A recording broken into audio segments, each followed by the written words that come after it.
Good morning, everybody. All right.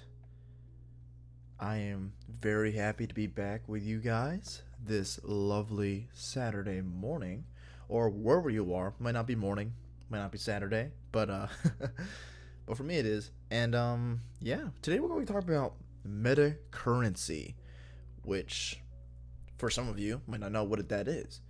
Basically, in a TTRPG or tabletop role playing game, when you and your buddies get together and you are collaborating on making a story, trying to do an objective or beat the bad guy, there are mechanics that are in place to make that process exciting. That includes rolling dice, that includes, certain combat mechanics, turn order, things that give it structure, order, and make it so that it's earned when you accomplish X, Y, and Z.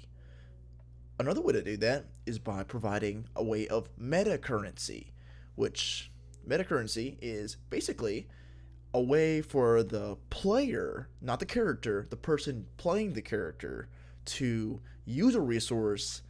So, twin, let me go ahead and put up the chat real quick. Let me see. Okay, there you go. Is a way for the player to use a resource like literally a meta currency, a currency, a money system basically that is beyond what the game, what the characters are capable of realizing or knowing about. That affects the game. And we're gonna go over some examples of what those are in different games, and we're gonna talk about, should we put metacurrency in the game that we're working on right now called Trichonomus, that literally I am putting a thank you to subscribers in the book, and it'll be documented forever through this channel that I couldn't do all this alone. I quite literally need people, especially people like Twin Steel up there, who have literally coined terms for the game. So yeah, I'm excited to talk about what we're going to talk about today. Of course, we got to do a coffee update. I just got a regular orange cup, except I got this little logo here, which if you live in the South or the Midwest or something like that, then you probably know that is a famous gas station that apparently is such a big deal. No problem. That people buy things like merchandise from it. And my lovely wife has been corrupted by this by this gas station enough to buy a bunch of stuff from it. So that's why this is a regular Yeti cup with the sticker. So now it's a Buc-ee's cup. Yeah. Twin still knows what Buc-ee's is. Let me see. I'm trying to make it so that you guys can, so that everyone will be able to see. I think if there's enough comments, then eventually it'll just be pushed out of the way. I don't know how to get rid of this thing. You see this thing right here? Welcome to live chat. I know I'm in live chat. Bud. Whatever. Okay, so let's talk about metacurrency. So there are a lot of different types of metacurrency.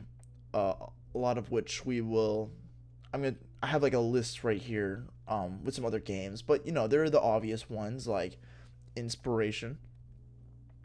Let's see. Oh, you got one right down the road. Twin Steel's got a Buc-ee's right down the road from him. Okay, I need to adjust this so that, let me see. Thanks for pushing it. Perfect. That's perfect. Thanks for the pushing. There you go. That's way better. Oh my goodness. All right. So we got a bunch of stuff. We got bennies or benefits from Savage Worlds, which basically you can spend it to like re-roll a die or influence something. You got fate points. We got stress, which is a different type. But basically, there are metacurrencies that can track good things, like inspiration from D&D. You do something good, you're rewarded by receiving a point. of inspiration. In the game that I'm running this game right now for like my siblings and my dad, because it's really simple. My dad is very new to TTRPGs. It's called Easy D6, and I would definitely suggest it if you just want a really simple game that you don't really need to pay much attention to. But in this game, there's a metacurrency that is called karma, and it does two things. It rewards you for doing something cool, and it gives you a point of karma if you fail. Which, if you're thinking, what? That's kind of strange. Why would it reward you for failing? Well, I actually grown to appreciate it a lot, and I'll talk about that a little more later. But so yeah, there's a metacurrency for, hey, like you did something good, here's a reward. There are also a metacurrencies for, hey, you do something bad happens, you earn a point of this. I think hit points thrive when they try to fit this space. It's not necessarily a literal, measure of how healthy you are. It's a metacurrency that lets you be able to see, okay, I'm actually hurt, or okay, I'm limping a little bit because I'm getting, beat down or whatnot. So that's essentially what metacurrency is. Blades in the Dark has stress, which is a great metacurrency, which I love. I had stress in some earlier versions of this game in the past. But now it's just conditions, which for a narrative focused game I think works better. But let's see if we want to add some kind of metacurrency to this. So let's see. Let me see. It can be a reward, or I like the inspiration on Nat 1's house rule for D&D. I didn't even know that was a house rule. And yeah, that's a great the reason I like that is because, at least when you're playing Easy D6, or if you're doing something like that, those bad feelings that you get when you like fail a roll are countered a little bit by a little bit of a twist, like, okay, I got something for later to help me down the road. This does two things. Let's see. Rewarding failure. This will be our little first section here. What does it do? Number one, it softens the blow. Softens the blow of basically, okay, I failed. That feels bad, but I have this. And two, it creates opportunity, right? Opportunity down the road for, hey, I have a piece of metacurrency a little slice of something I can use for later, right? I feel like metacurrencies are especially in line with narrative focused games. Yeah, I agree. There are, I think, some cases when, yeah, it can be very much so crunchier than I think narrative focused games like try to focus on, which is totally fine. But either way, if you use it correctly, it could definitely enhance the game. Oh, by the way, how am I sounding? I really cranked myself up, but I can see my yellow light popping up when I talk, so it might be a little too hot, but just let me know. Because, like I've talked about in prior streams, I sometimes I just hate the way I sound. I'm not loud enough or too loud, just let me know. Monster of the Week is an example of a game that gives experience for failure. Yes. So it's not an uncommon thing, right? And okay, good. It's not an uncommon thing to reward failure. In fact, I think that there are more strengths in good, because here's the thing, though. Here's the thing. You want to remember balance. You want to remember balance. I'm gonna make sure I'm not crazy. Okay, cool. I don't know why it looked very incorrect to me. You want to remember to balance the game, because so that players don't fail, on purpose. Because if you make that meta currency way too sweet, then it's going to be like, oh, I'm going to try to lift that house. Can I roll for that? It's going to be like, as a GM, what do you do there? You gotta be like, no, you can't. So if you were to reward something, it's got to be in a certain way. I don't think that for this game it works to just provide it for any failure like Easy D6 does. It works for that game because it's a silly, just roll a D6, and you can add a point to it or whatever. It's not supposed to be taken super seriously, not super narratively focused. So in this game, I think that it should be different. So let's find it. Let's talk about what really our game has so far. I've had an idea before of awarding it when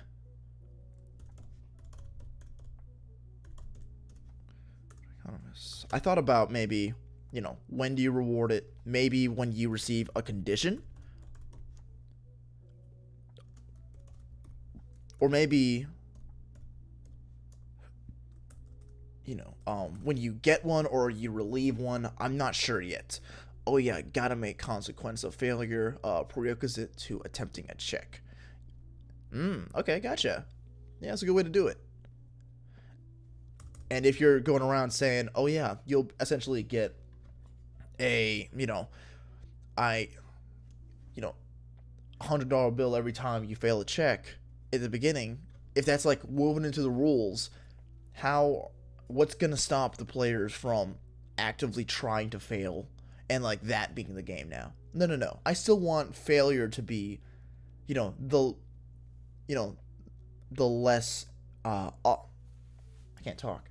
I still want success to be the better option here, but I want something to be present that will, one, give the players something to use throughout the game, and two, soften the blow of failure. Because no one likes the feeling of failure, but they do like the feeling of, oh man, this part of the game is messed up, but I have something for later. Right? So, first of all, let's talk about what it would do. So, in Trichonomist, we have a system that actually Twin Steel has come up with a name for, and I'm definitely going to give you credit in the rulebook one day. The dice line, right? And the way I described it so far in like the rough draft of the book is that it's basically a dice pool compressed into a line. So you still are accumulating dice, and you're going to be rolling them to try to get the highest results, but you roll one at a time. And every time you roll a new one, it disregards the past one. However, if you're trying to get the highest you can, the highest result. If you roll a 10, oh yeah, these are all D10s, by the way. Sorry, when you think about a game so often, you just forget to explain the simple things. If you get a 10, or if you get matching dice, then it's a critical success, right? And basically, it's essentially a critical success. I haven't thought of a new name for it. So here's the thing: if we have a metacurrency that can help rolls, what should they do? I thought of an idea of, well, what if you're just able to, yeah, no problem, add to a roll? What if that was the thing? I don't know. I don't really like that, so we're going to put a lot of question marks behind that one.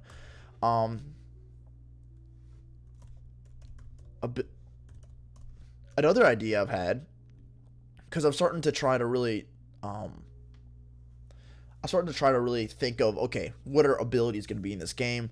So there's going to be some, I think metacurrency would be a good way to balance a lot of those abilities. Like, some of them are just, regular abilities, like, hey, you are good at blank. You can roll an extra die when doing blank. But some of them, like a lot of the stuff with like magic systems and stuff like that in the future, might require, a higher cost when using them, because they're just better, right? They're more useful, or if you're to throw them on willy-nilly, it would be like nothing. But if you're able to limit that, then all of a sudden it becomes a decision, right?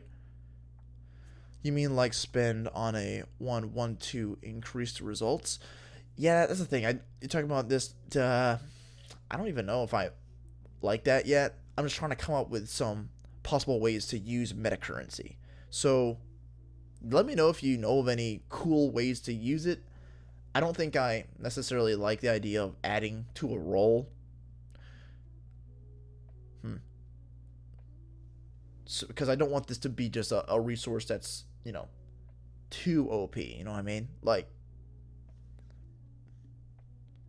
so the other idea I had was to be able to use it for certain abilities. So you have this little meta currency that's not super common, and you're able to expend one so that you can use a certain ability, like a really cool magic ability. Obviously, there are other games that do it like, hey, only once per day you can do this, or once per session you can do this. Here's a hot take.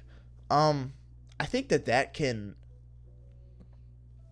I don't know if that's the best way to go about that.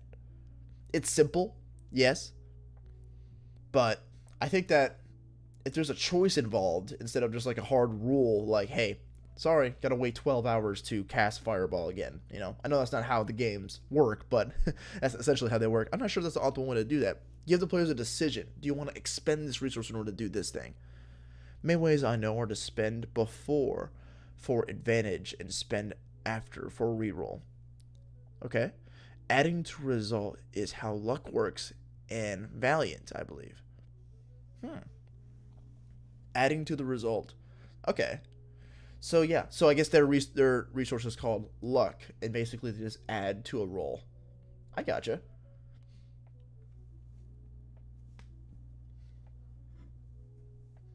Yeah, and that is an option. What if, or add a die? That is so. Okay, what if we made? Here's the thing. I don't want metacurrency to be too valuable. I got an idea. Okay, what if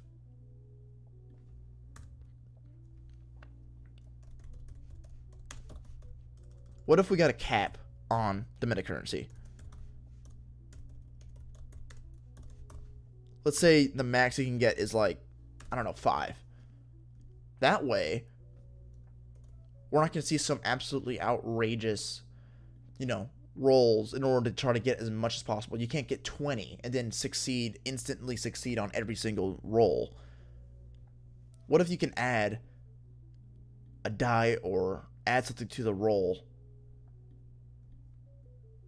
Okay. But you might want to save it because some of your abilities may use that metacurrency in order to use, like, hey, I might need to use Fireball later down the road. Maybe I don't need to roll an extra die this round. What if it let you add your previous roll in the dice line? Oh, snap. So you're saying if I roll like a 5 and I'm like, you know what, I'm going to use this form of metacurrency, and now this next roll I do is going to be 5 plus the next thing I roll. That would be crazy. That'd be crazy because it would be like almost. It's going to be very successful most of the time. Which we got to decide how good we want this to be. That's a fun idea, though. Also, do we want metacurrency to increase your ability to give a critical success? Because here's the thing. I also don't want, I guess, players to, like, use a point of metacurrency, expend something, and then not get something in return. Like, have the chances. I don't want the chances of them, I guess, cashing out the benefits of that metacurrency to be, I don't want it. I want them to receive those benefits if they're spending something, if they're giving something up. Like, what are we doing? At least, because that would feel. I know failing feels bad, but feeling worse is when you roll. It's so funny. In Easy D6, you can purchase a hero die, which is basically a reroll on like a 1, which you can't add any karma points to, but you can spend karma to buy another die. And during the game, they were running from some monsters, and one of my players rolled a 1, and basically he's gonna automatically fail. But he bought that hero die, so he uses it, and he rolls another 1, which was fine in that case. It was pretty rare, and that's kind of how it should be. I think that if you use a point, especially if you're spending metacurrency to buy like something special, it should be that. It should be special. Might be good for, might not, might be good, too good for this, but it could be a good idea for some other ability. Okay, so like good idea for some other ability, like a special ability, basically. That's kind of the idea here behind this. Like, if you were to gather these points, if you were to have it available, that would also encourage players to not spend them all like all the time. I like that. I think we might need to also decide, okay, let's see what it does. We're trying to, okay, we'll put a pin in what it does. Let's talk about how you get it. Yeah? Let's talk about how you get it. Like I said, I don't think failure should be a thing. But a big part of this game is that if you fail bad enough, or if the player pretty much decides to, they can take on a condition. I want those conditions to be used throughout this game, because you get rid of a condition through a narrative like decision of the player. If you take the angry condition, then you have to break something or lash out in some way. If you take the why am I blanking on these? If you take the like disoriented condition, then you have to have someone explain the situation, calm you down, essentially, you know? And I think that that's a fun way to do it. Up until that narrative thing happens to you, you are having some form of disadvantage during the game. It would be fun if you get a piece of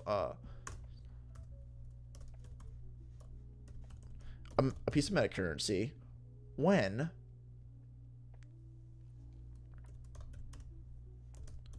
you receive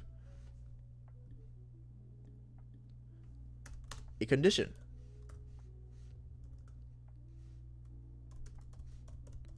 That way, it would encourage people to use that, but also give ample opportunity for that maybe failure after a certain length of dice line. Like, if you fail after 7 rolls in a line, then you get inspiration. 7 is just a random lucky number. Yeah, 7 rolls. I've been doing a lot of calculating, and it's almost impossible to not like critically succeed after 7 rolls. But I see what you mean, though. Yes, so that would reward players for gathering more dice, because okay, maybe more metacurrency per failed rolls.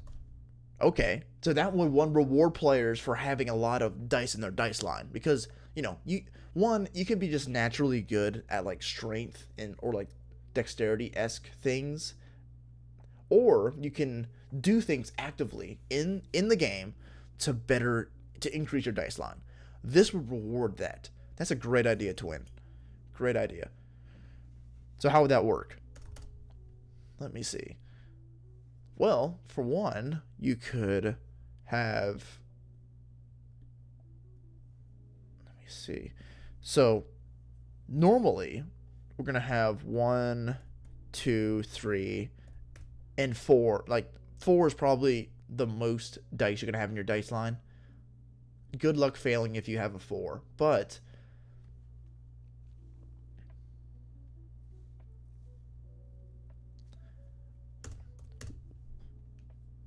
trying to think.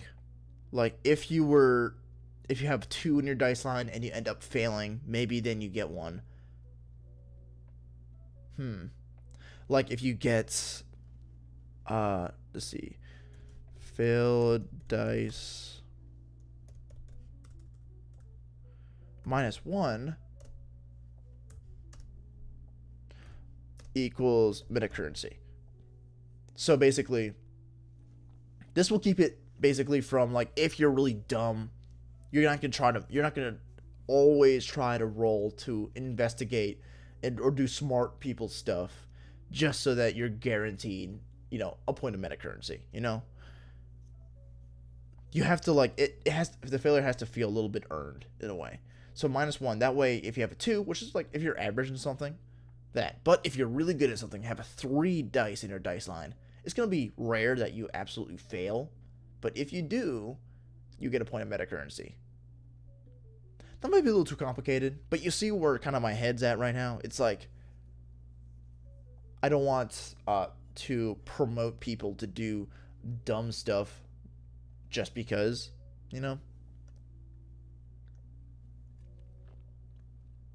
But that's a good idea, though, because it makes sense in the game. Because failures are so much bigger if you should be better at something. I could see someone rolling 3 dice in the dice line. If they all fail, he's going to be like, how is that possible? Not only should I have succeeded, but it should have been a critical success, right?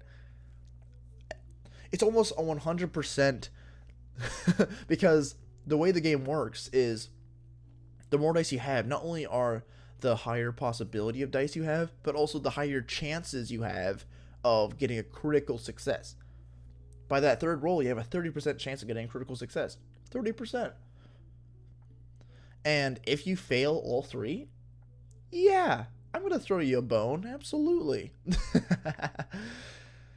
Do you think if you said, like, if you roll after closing out a dice line of 3? Okay. So the way I word it, yeah, because this looks complicated as heck. Okay. So you're saying that if we had just set basically a bar. Okay, let me see. Let me reword this then. Or just have an optional thing right here. So fail a dice line of 3 or more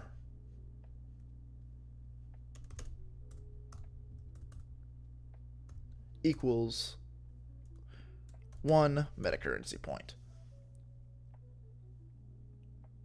If you fail after closing out a dice line of the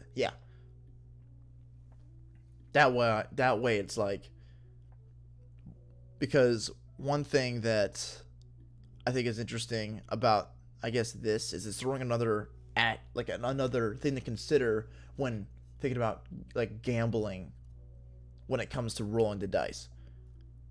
Because, like, you might have, like, a 7 on your second roll, but you're like, but guess what? Not only are my chances of critting so high, but if I fail, it's not that bad, right? If I fail, it's not that bad because I can get a point of metacurrency here. That's good. Okay. I think that should just be an overall rule. So if you fail on something that you should succeed in, it's almost like you're too good at that thing. You're the strongest guy in the party. If you fail at lifting this boulder, it should, like, come into play later that you have some kind of advantage. I like that. For now, that is definitely a thing. And I think for now, we gotta work on this condition one. When you receive a condition or when you resolve a condition, like get rid of one.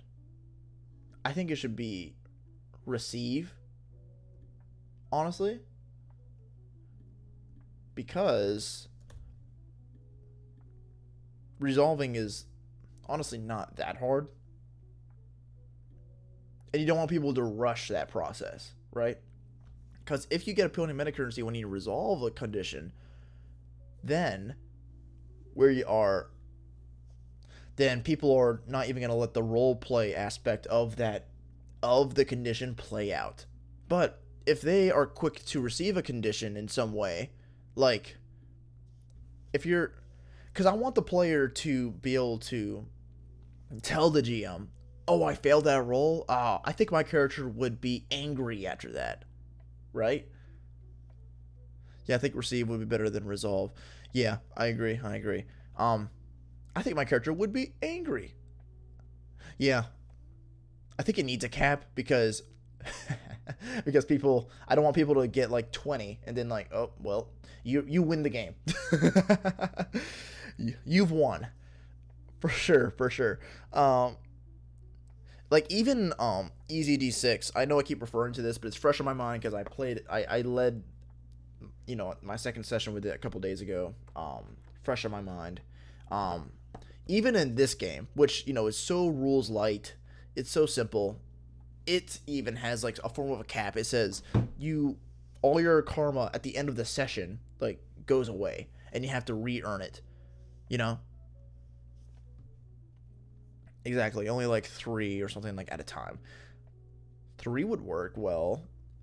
It would make it very like, if you had your maxed out amount, then it's not a big deal. Yeah. But even then, it one encourages you to use it and not stock it up. But in 2, it creates more opportunity to look for ways to come up to get it, right? Have you considered doing it like Peter does? No, how does he do it actually? I know. I'm surprised I don't have it off the top of my head ready. I watch his videos all the time. Also, a lot of what I'm talking about now also was hugely helped by an excellent episode of What is Tabletop. If you guys don't know those guys, check them out because they're awesome.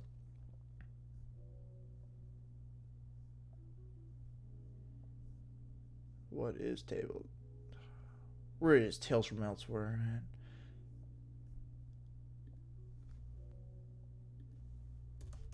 Because I know they got an injury. He has like a really good injury system and a condition system that is so well done.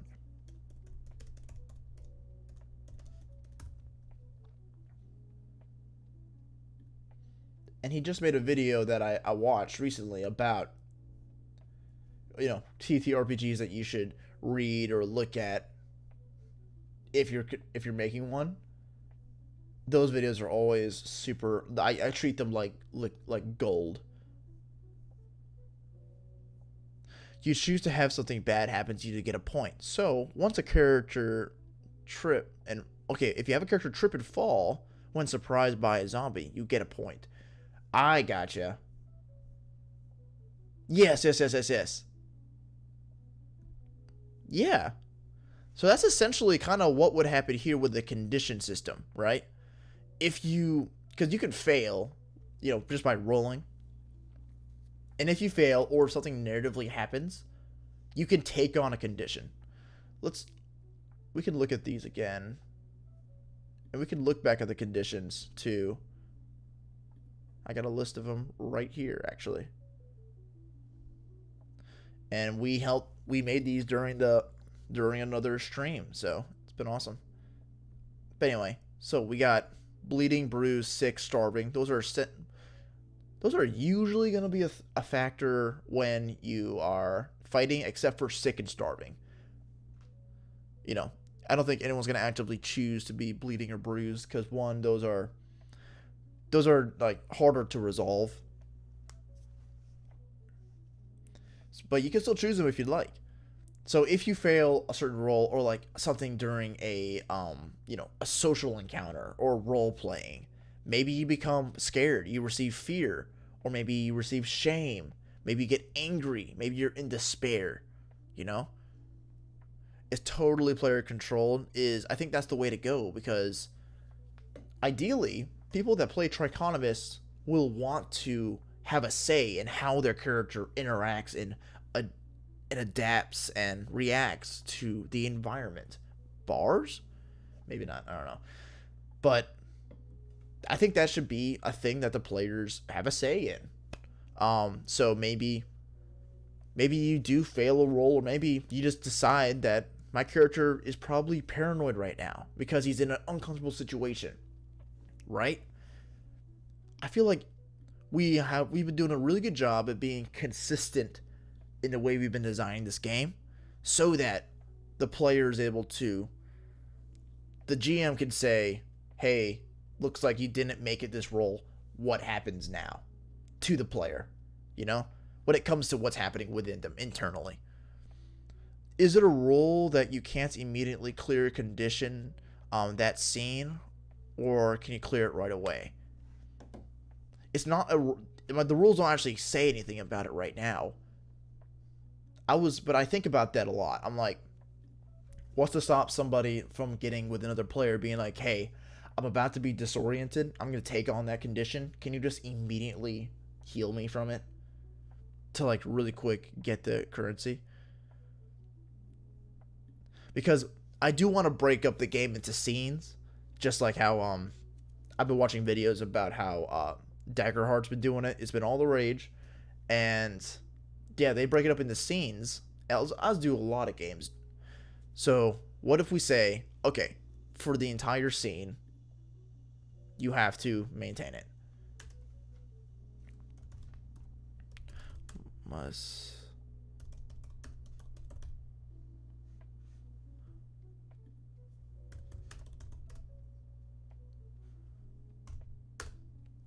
Yeah, that makes sense. And maybe in other games, you can like relieve them quickly if you like, but you're not going to receive any meta currency, right? You're not going to receive that meta currency unless you let that linger a little bit. World of Darkness was the first game I played that used scenes. Yeah, I like scenes in games because I want to think. I don't know if you guys do, but when I play TTRPG, in my brain, I'm thinking of it like a movie. I think who is it? I think it's Mystic Arts that also says he does the same. That's just how I've always been. Like I always think of it like I'm watching a TV show. You know, you would see this thing happen, and then it'd be a cut to this next part. Like now we're on the boat. You know, sailing away, and camera pans. You see my character approaching this other character. Conversation happens. Blah blah blah. You know, and that's just how it usually works in my mind's eye, because I think, one, it's just cooler to do that. I don't want it to necessarily be like a simulator. If I was trying to make a game that was basically a simulator, I would make it much grittier, you know, and I would make it maybe okay with keeping track of all like the really niche, the really small things. But here we just want to make a cool story that's entertaining to the players and allows them to, you know, collaborate on that story. So yeah, I think that if we break it into scenes, let the GM be really like, make it very apparent, like, okay, you guys are done talking to the shopkeep. Where are you guys at now? You know, like, are you guys back at the boat now? Clear that up and be like, okay, we're back at the boat. What are you guys doing there? You know, just make it very clear. Keep it fluid in a way. Keep that communication going. It's still a conversation between the players and the GM, but the GM has that control of, okay, now we're going to hard cut to this, or we're going to pan out to this, you know? It's fun stuff. Okay, I'm actually going to add that rule. I think that they should have the option. Like I said before, Twin Steel, that's a great idea, to let them actually suffer the consequences of the condition first. That way, if they suffer a condition, they have the choice there. Again, you know I love choices in games. They have the choice of, okay, do I want to maybe break the game? Maybe, do I want to really try to get this out of the way right now? Or do I want to let it linger for the rest of the scene? Yes, I will maintain that disadvantage, that slight disadvantage. But once I relieve it after this scene, I'm getting a point of metacurrency. I think that's great. Okay, so what I'm hearing is that if you fail on rolls that are important, or if you lean into the game and receive a condition, then you receive a point of metacurrency. There's a cap of 3 on this metacurrency. I think that we're coming up with something that's actually a really big deal. I think that this game, to make it balanced and to make people actually use it, needs to be important. Right? Because think about it. This is not going to happen all the time. In other games, you might receive it just for doing something cool. Oh yeah, wait.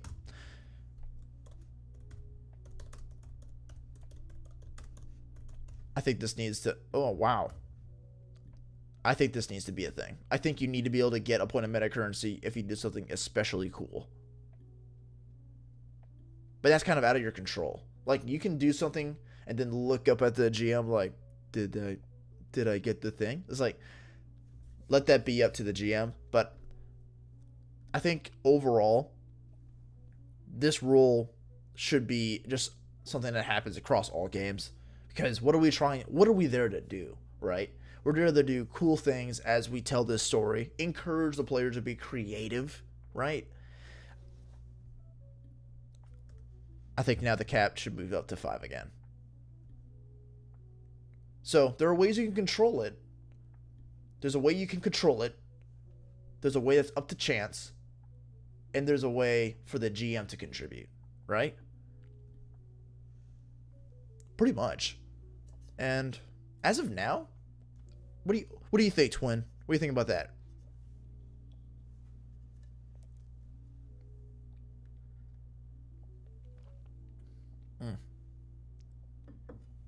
Personally, I think it works. On a scale of 1 to 10, how easy do you think it is to get this metacurrency? We can base it off of that.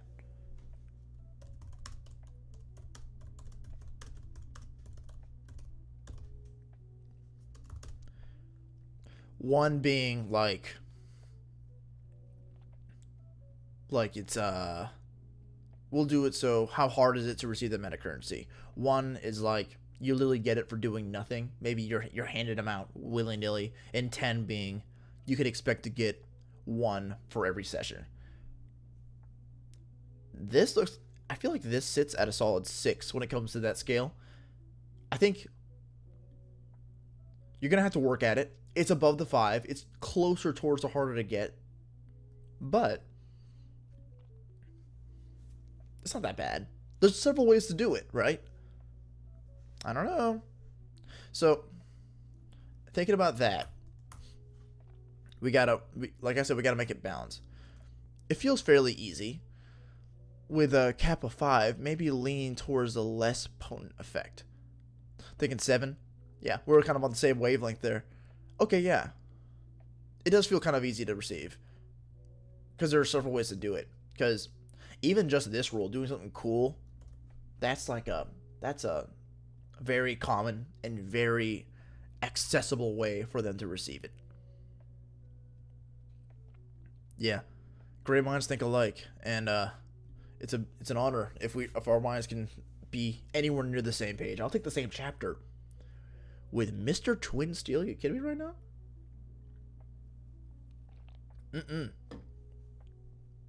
Love it.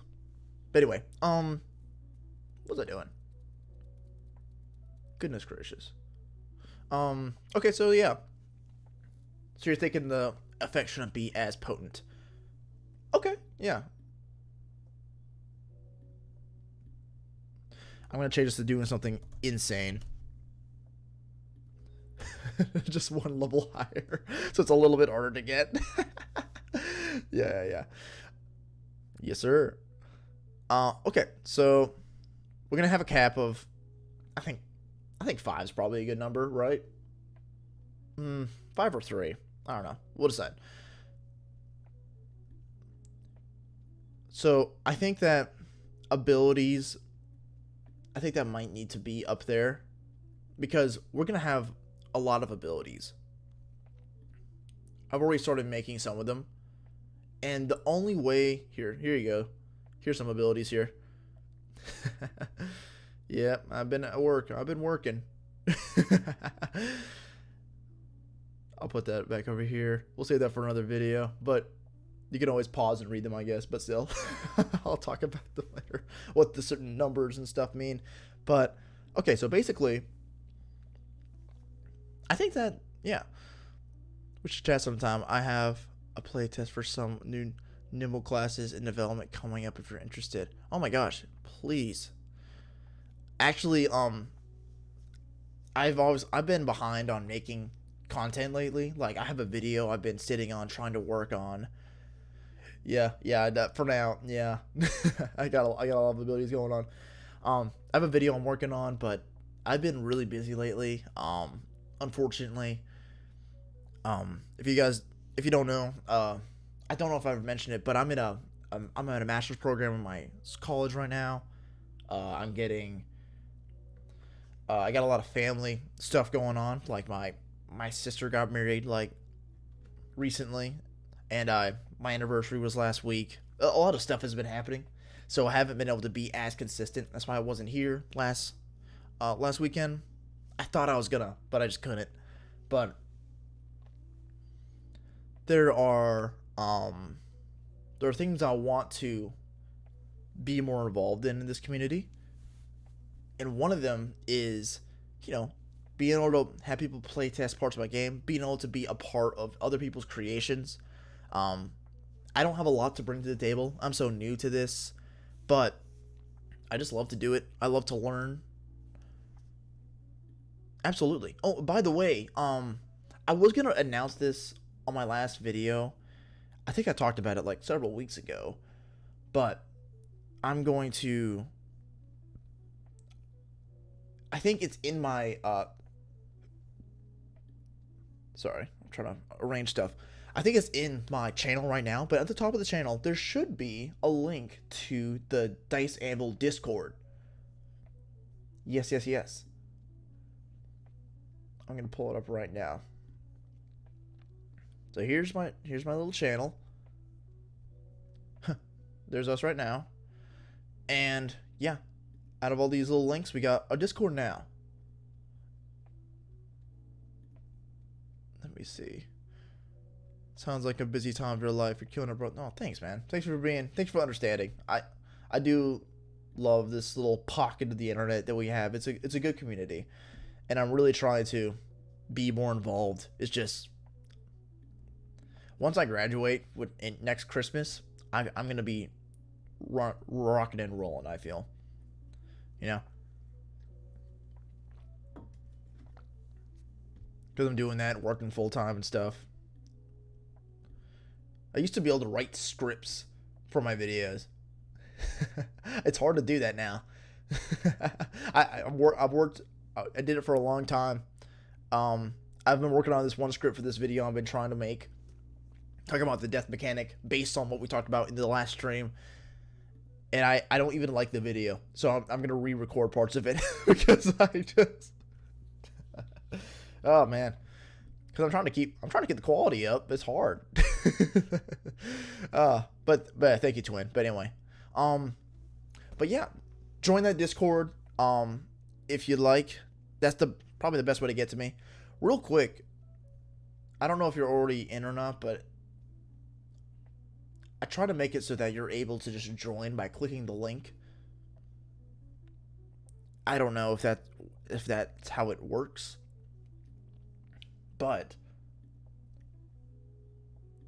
let me see. But let me know if it doesn't work, and then I'll fix it. But I'll try my best. I don't know. I'll try. Oh man. Okay, we talked about a lot of good stuff today. But I would love it if we could continue this conversation and future conversations in that Discord. Yeah. Let me see. I'm gonna try to pull it up to see if it works. I know one person's joined even before I announced it. Here we are. The Dice Anvil Discord. Look at that. So we got little sections for talking about world building. We got sections for art. We got sections for mechanics. We got a little section for you to promote your game, and we got little rooms here, a community hangout, and a playtesting room, which you can request access from, and then you can just playtest some games. A lot of fun. Should be. I think it's gonna be a good thing. I think that's honestly the best way, because the whole point of this channel is for me to be able to, work alongside people. Whenever I make a video talking about a certain thing like AC or HP, I always read the comments to learn how many, tells me it expired. Oh crap. Here, let me send a new link. Sorry about that. Okay. But yeah, the whole point of this channel is to try to get work alongside people. So that's the idea here. Okay, let me. Dang it, I'm such a noob. Okay. But anyway. Golly.